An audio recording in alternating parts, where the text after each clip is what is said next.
Estamos de volta com o programa Ver TV, que hoje, como você sabe, está discutindo a relação entre a TV e o governo da Venezuela. Nós ouvimos aqui no Brasil o deputado federal e jornalista Fernando Gabeira sobre essa polêmica, sobre esse caso.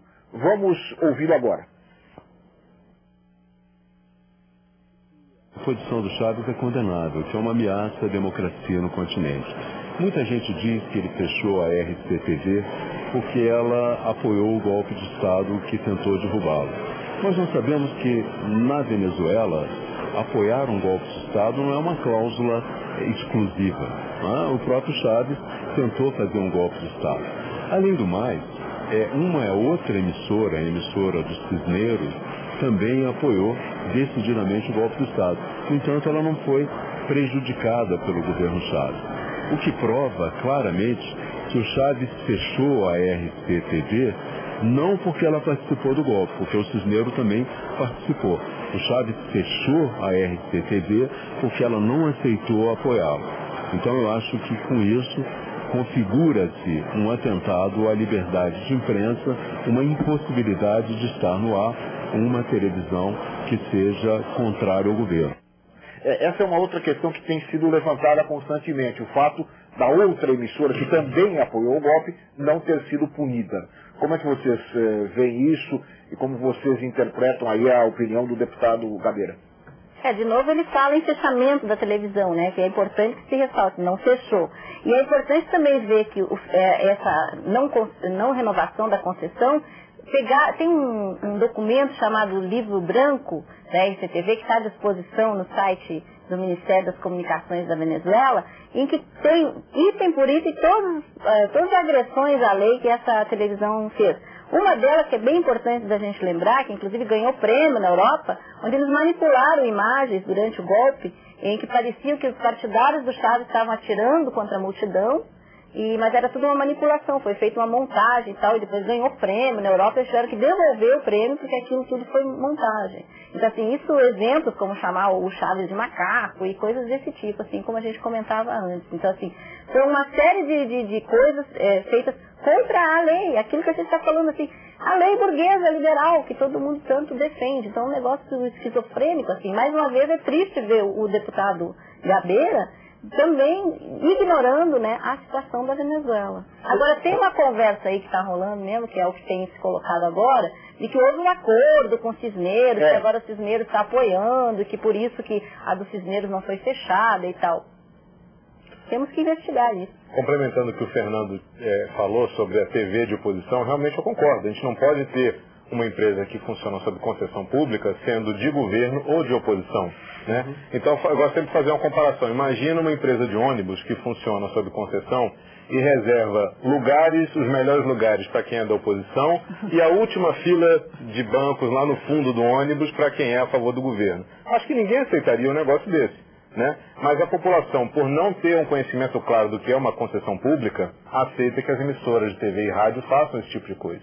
É diferente do jornal impresso, onde não há uma concessão, e aí eu acho absolutamente lícito que o jornal tenha uma posição, contanto que deixe isso claro. Diga claramente, como poucos jornais fazem,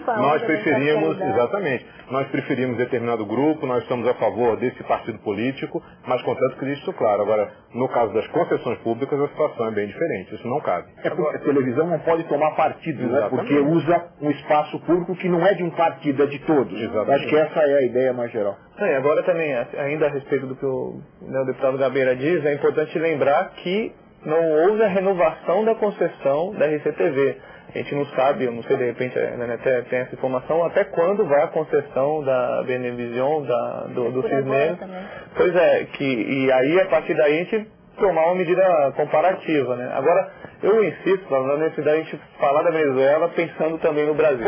Pode falar. Pois é, o que acontece? A gente tem uma situação no Brasil em que as concessionárias de televisão têm 15 anos de autorização de funcionamento, né, 15 anos de concessão, e aí então há um poder executivo, cada poder executivo renovar ou não a concessão a partir de uma decisão consensual com o Congresso, que só não poderá dar esse aval de renovação com 3/5 de votação nominal, ou seja, Apenas as concessões de radiodifusão têm essa prerrogativa.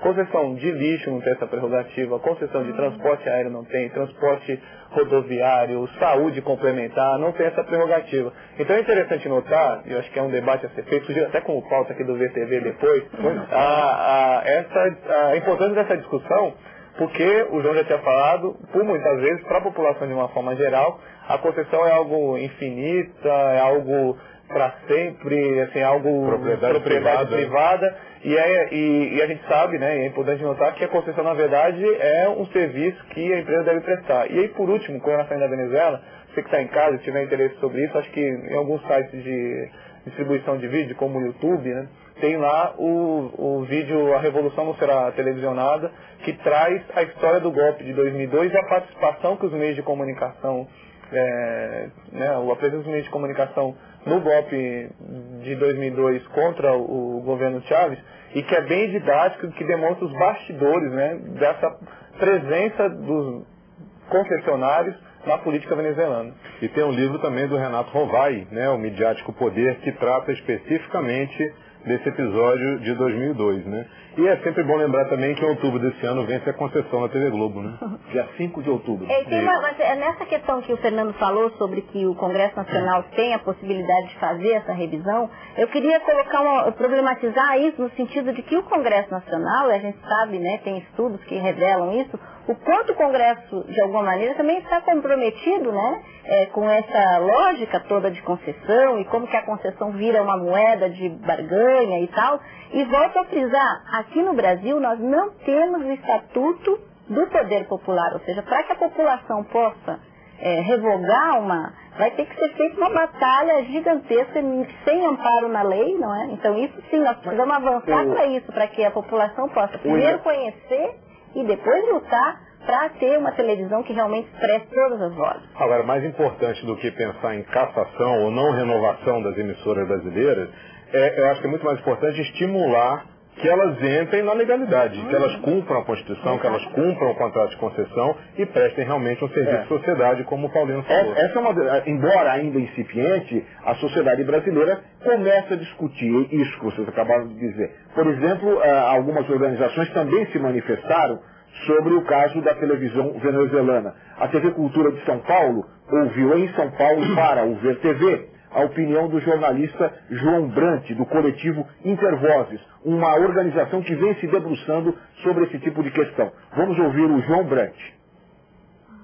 Quem conhece a realidade na Venezuela sabe que há ali um embate político muito grande. Os meios privados, eles declaradamente trabalham diariamente pela derrubada do governo Chávez.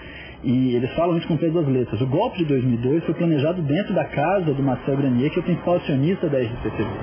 Então, querer que um processo desse tipo, em que há um embate político diário na televisão e que o canal do governo é usado sim pelo Chávez para fazer a defesa das suas posições, é difícil que não haja uma politização num processo como esse. Então, o processo que aconteceu lá na Venezuela, ele, por um lado, ele foi completamente dentro da legalidade. É um processo que deveria ser normal dentro de uma democracia, que é renovar ou não renovar concessões. E nós temos que fazer a defesa do direito e da soberania do Estado venezuelano em tomar essas decisões. Claro que você pode falar, mas e o que vem, a partir do momento de se toma a decisão de não renovar a concessão, o que se coloca no lugar? Isso depende, e acho que é positivo se há um debate público sobre o que se quer numa nova televisão, é positivo se houver uma possibilidade de concorrência, etc. Me parece, e pelo menos o que está sendo declarado pelo Estado venezuelano, é que eles vão trabalhar uma TV pública e não estatal, com espaço para produção independente, uma TV que não vai ser produtora de conteúdo. Se for isso, me parece um ganho para a democracia venezuelana e não uma perda.